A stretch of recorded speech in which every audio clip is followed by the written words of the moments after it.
Before senators officially heard the different issues hounding ABS-CBN, the network's employees gathered at its headquarters to pray. Greg Gregorio tells us more. Kapamilya employees, celebrities, and big bosses alike walked around the ABS-CBN compound 7 times this morning to jumpstart the much-anticipated Senate's hearing on the network's alleged violations.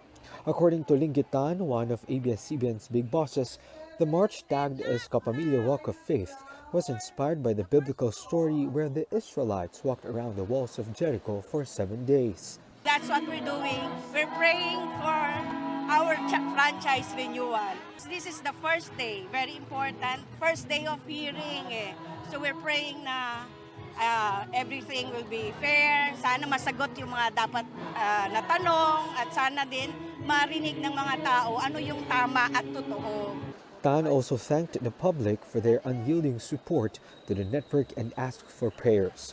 Among the celebrities who participated were Joey Marquez, Sylvia Sanchez, and son Arjo Atayde, Jolina Magdangal, Carla Estrada, Mele Cantiveros, and many others. Along with the 11,000 employees, the Kapamilya stars are thankful for the existence of the company, and they are hopeful that the franchise of the network will be renewed.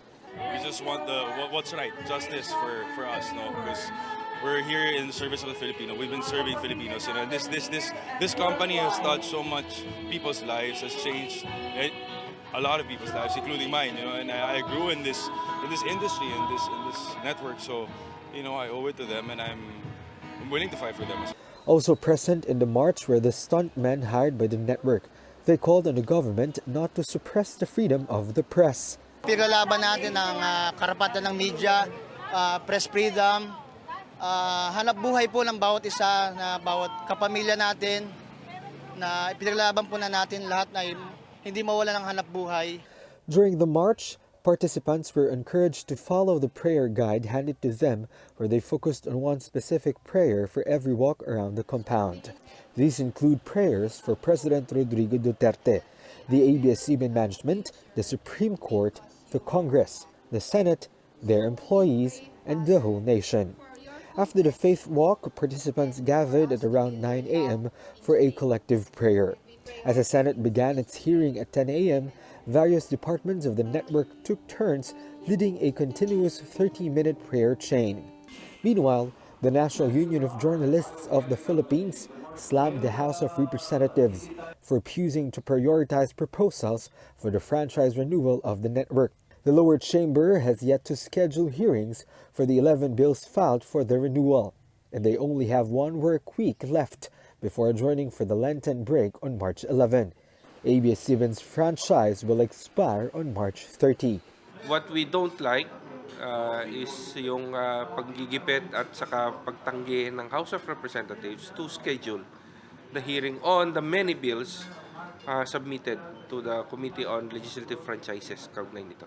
Nangangamba kami na baka hindi na yan maibigay sa panahon na dapat itong maibigay.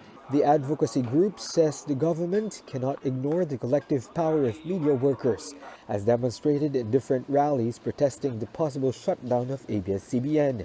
Kasi hindi lang naman mga kapamilya yun nandun. Meron din mga kapuso, may mga kapatid, may kapanalig na nandun, at iba pa. Yung alter media nandun din.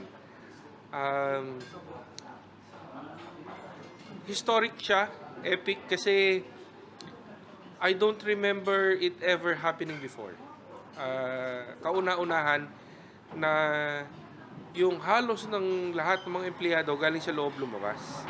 And then they were met outside and joined outside by reporters and media workers from other networks.